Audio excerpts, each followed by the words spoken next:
ஏசாயா 51:7 கர்த்தர் எழுதி வச்சிருக்கிறார், நீதியை அறிந்தவர்களே, என் வேதத்தில் இருதயத்தில் பதித்திருக்கிற ஜனங்களே, எனக்கு செவி கொடுங்கள். மனுஷருடைய நிந்தனைக்கும் அவர்கள் தூஷணங்களுக்கும் கலங்காதிருங்கள்.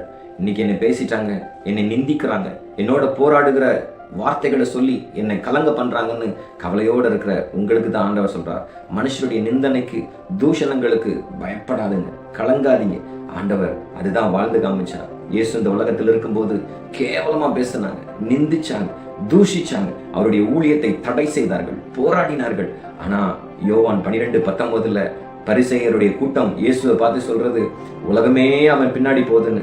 இயேசுடைய ஊழியத்தை தடுக்க நினைச்சாங்க. ஒரு மனுஷனுக்கு பிரசங்கிக்கிறத கூட அவங்க விரும்பல. ஆனா ஒரு காலகட்டங்கள் வரும்போது அவங்களே சொன்னாங்க, நீங்க செய்யறதெல்லாம் வீணுன்னு உங்களுக்கு தெரியலையா, உலகமே அவன் பின்னாடி போகுதுன்னு. இன்னைக்கு நீங்க சொல்லலாம், என்ன வேலை செய்ய விட மாட்டேங்காங்க, என்னை ஊழியம் செய்ய விட மாட்டேங்காங்க, என் குடும்பத்துல என்னை நிம்மதியா இருக்க விட மாட்டேங்காங்க, என்னை நிந்திக்கிறாங்க, தூஷிக்கிறாங்கன்னு. இயேசுக்கும் அதை தான் செஞ்சாங்க. ஆனா இயேசு அந்த பரிசேயருடைய சதுசேயருடைய கூட்டத்தை பார்க்கல, பிதாவை நோக்கி பார்த்தான். அவருடைய முகம் பிதாவை நோக்கி இருந்தது, அவருடைய எண்ணங்கள் பிதாவினுடைய வார்த்தையை நோக்கி இருந்தது. அந்த வார்த்தை தான் உங்களுக்கு எழுதி வச்சிருக்கிறாரு. வேதத்தை இருதயத்தில் பதித்திருக்கிற உங்களுக்கு மனுஷனுடைய நிந்தைகளுக்கு தூஷணங்களுக்கு நீங்க கலங்கவே வேண்டியதில்லை. கர்த்தருடைய வார்த்தை நீங்க செவி கொடுக்கும் போது, கர்த்தரை பிடிச்சுக்கும் போது, அவங்களே ஒரு காலத்துல சொல்லுவாங்க, நீ பேசுறதெல்லாம் வீண், நீ செய்யறதெல்லாம் வீண், அவனுக்கு விரோதமா அவளுக்கு விரோதமா நீ செய்யறதெல்லாம் வீணுன்னு உனக்கு தெரியலையா? கர்த்தர் அவர் பட்சத்தில் இருக்கிறார், உலகமே அவன் பின்னாடி போகுதுன்னு பரிசேயர் இயேசுவை குறித்து சஞ்சலமா பேசினது போல உங்களை விரோதிக்கிறவர்கள், உங்களை பகைக்கிறவர்கள் சொல்லுவாங்க, கர்த்தர் அந்த மகனோடு அந்த மகளோடு இருக்கிறாங்க. நிந்தனைக்கு தூஷணங்களுக்கு கலங்காதிருங்க, கர்த்தர் உங்களோடு இருக்கிறார். வேதத்தை இருதயத்தில் பதித்திருக்கிற ஜனங்கள் என்று உங்களை குறித்து தான் கர்த்தர் எழுதி வைத்திருக்கிறார். அந்த வார்த்தை தான் சொல்லுது, யோவான் 14:1 உங்கள் இருதயம் கலங்காதிருப்பதாக. ஏன் கலங்கக்கூடாது?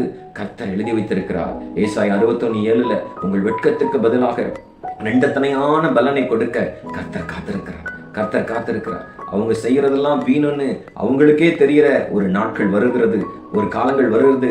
அது வரைக்கும் பொறுமையாய் கர்த்தரை அஞ்சிக் கொள்ளுங்க, பொறுமையாய் கர்த்தரை பிடித்துக் கொள்ளுங்க. ஆண்டவர் உங்களோடு கூட இருக்கிறார் என்பதை அவர் காண்பிக்கிற நாட்கள் கர்த்தர் கொண்டு வருவார். தகப்பனே, தர்மையான வார்த்தைகளை உங்களுடைய பிள்ளைகளுக்கு நீர் ஆசீர்வாதமாக்கி கொடுப்பீராக. நிந்தை நாளிலும் கலக்கத்திலும் போராட்டத்திலும் தவித்துக் கொண்டிருக்கிற நம்முடைய பிள்ளைகளை கர்த்தர் தூக்கி எடுத்து, கர்த்தர் உன் பட்சத்தில் இருக்கிறார் என்று ஆண்டவரே அவர்கள் மற்றவர்கள் சொல்லும்படியாய் உங்களுடைய பிள்ளைகளுக்கு நீ எழுந்தருளி நீ கிரியை செய்ய வேண்டுமா நான் ஜெபிக்கிறேன். உடைய கரம் உடைய பிள்ளைகள் மேல் இறங்கட்டும் அப்பா, உடைய அபிஷேகம் இறங்கட்டும் சுவாமி. உடைய பலத்த வல்லமை இதை கேட்டுக்கொண்டிருக்கிற ஒவ்வொருடைய சரீரத்திலும் இறங்கட்டும். ஆசீர்வதியும் இயேசுவின் நாமத்தில் பிதாவே, ஆமென். God bless you.